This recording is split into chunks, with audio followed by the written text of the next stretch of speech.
आप सभी को मेरा नमस्कार और मेरे इस देव नर्सरी में आप सभी का स्वागत है।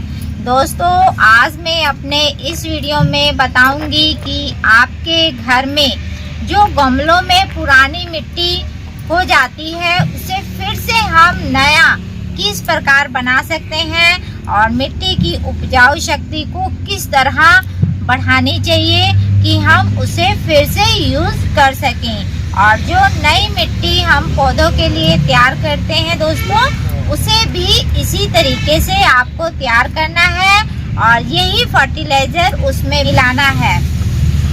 लेकिन जो गमलों की पुरानी मिट्टी हो जाती है दोस्तों, तो आपको पहले चेक करना है। वो भी आपके गमले में पुरानी मिट्टी हो चुकी है तो आपको चेक करना है कि वो मिट्टी ज़्यादा चिपचिपी तो नहीं हो गई है या फिर टाइट तो नहीं हो गई है, उसमें दरारें तो नहीं आ गई है। उससे आपको समझ जाना चाहिए कि हमारी मिट्टी ज़्यादा पुरानी हो गई है और उसे हमें फिर से चेंज करके हमें फिर से पौधे को उसमें लगाना है। तो उसके लिए आपको उस मिट्टी को फिर से नया बनाना होगा, क्योंकि दोस्तों जब भी हम नर्सरी से कोई सा भी पौधा खरीद कर ले जाते हैं तो हमारे घर में जो गमले पड़े होते हैं और उसमें कोई सा भी पौधा मर चुका होता है तो हम उस पौधे को निकाल के उसी मिट्टी में नए पौधे को लगा देते हैं, जिसके कारण हमारा नया पौधा भी मर जाता है और या फिर लग भी जाएगा तो उसकी अच्छे से ग्रोथ नहीं हो पाएगी, वो अच्छे से फूल नहीं दे पाएगा। इसका वही कारण है दोस्तों कि आपकी पुरानी मिट्टी हो चुकी है, उसमें अब पौधा हरा भरा नहीं हो सकता है, उसे हमें फिर से उपजाऊ बनाना पड़ेगा। दोस्तों, जब भी आप नर्सरी से कोई सा भी पौधा खरीद कर लेकर आते हैं तो उसके लिए आपको अच्छे से मिट्टी तैयार करके लगानी चाहिए। मिट्टी आप अच्छे से तैयार करके लगाएंगे तो पौधा भी आपका 4 गुना तेजी से बढ़ेगा और उसमें फूल भी भर भर कर आएंगे। तो सबसे पहले आपको क्या करना है, ये देखिए, ये गमले में पौधा हमारा मर चुका है तो आपको इस पौधे को आपको निकाल देना है और इसमें का जितना भी जंगल है दोस्तों, जंगल को भी आपको साफ कर लेना है। क्योंकि जंगल हो जाता है दोस्तों तो उसकी जड़ें बहुत लंबी लंबी हो जाती हैं और फैल जाती हैं, इसलिए आपको जितने भी जंगल है उसे निकाल देना है। इसी तरह एक एक करके हम जितने भी ये हमारे गमले में जंगल उगे रहते हैं उसको आपको अच्छे से निकाल देना है ताकि इसमें कोई जंगल झाड़ ना रहे। उसके बाद आपको क्या करना है, एक गमेला ले लेना है, ऐसा गमेला ले लेना है और फिर उसके बाद आपने गमले को देखो ऐसे निकाल लेना है मिट्टी। अगर गमला आपका ज़्यादा बड़ा है तो आपको इसे लोहे से खोदकर इसको अच्छे से निकालना पड़ेगा।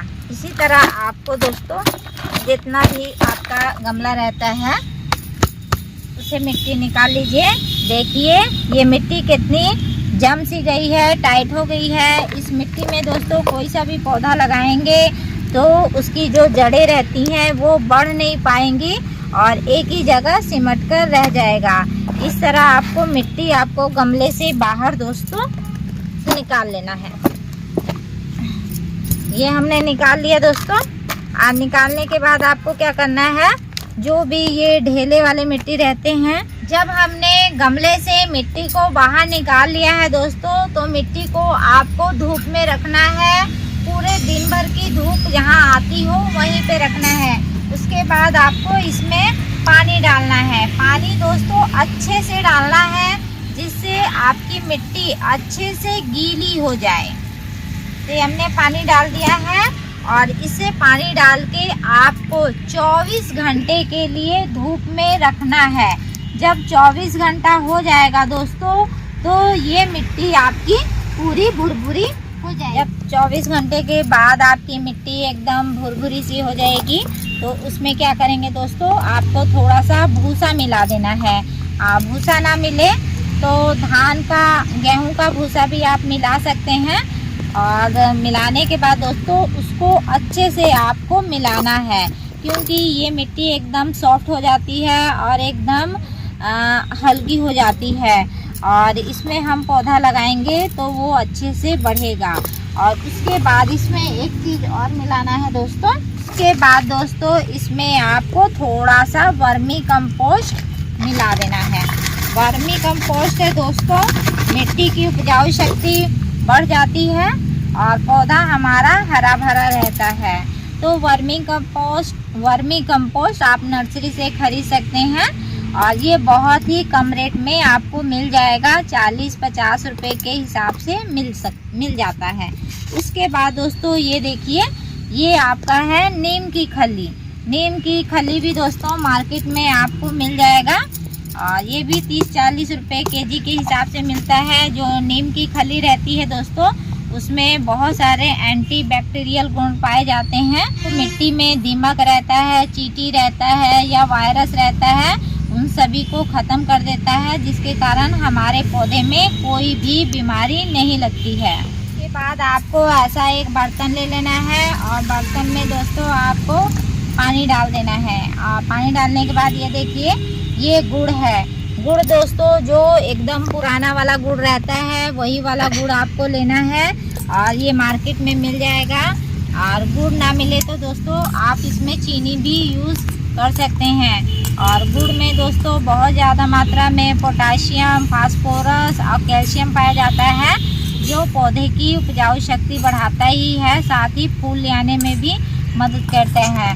तो इसको आपको पानी में बारीक बारीक घोल लेना है। और इसमें एक चीज़ आपको और मिलाना है।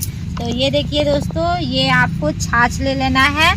छाछ आपको दोस्तों आधा गिलास के हिसाब से ले लेना है। ये हमने छाछ ले लिया दोस्तों और इसको आपको मिलाना है। छाछ जो रहता है दोस्तों, ये खेत में सब्जी वाले पौधे में भी यूज़ होता है। और ये भी दोस्तों फूल ले आने में और पौधे की ग्रोथ ले आने में मदद करता है। तो इसको आपको अच्छे से मिला लेना है। जब हमने मिला लिया है दोस्तों, तो इसको आपको मिट्टी में चारों तरफ से आपको डाल देना है। और डालने के बाद दोस्तों जो मिट्टी रहेगी उसको आपको अच्छे से मिक्स कर लेना है।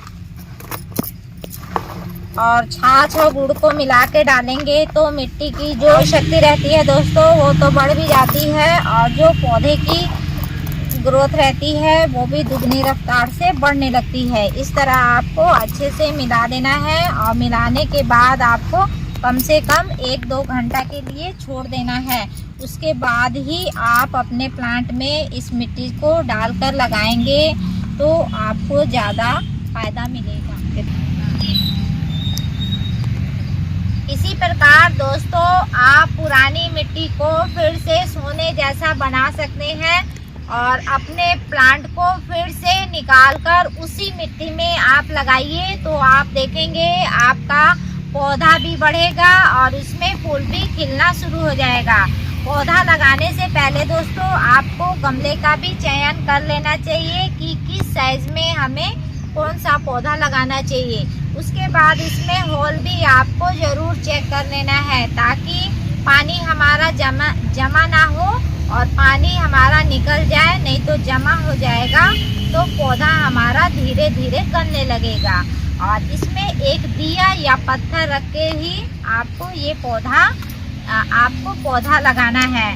तो इसी तरह आप अपने गमले की पुरानी मिट्टी को दोस्तों फिर से नया बना सकते हैं और नए पौधे को फिर से लगा सकते हैं। इसी तरह दोस्तों आप अपने घर में मिट्टी तैयार कीजिए और उसमें पौधे लगाइए।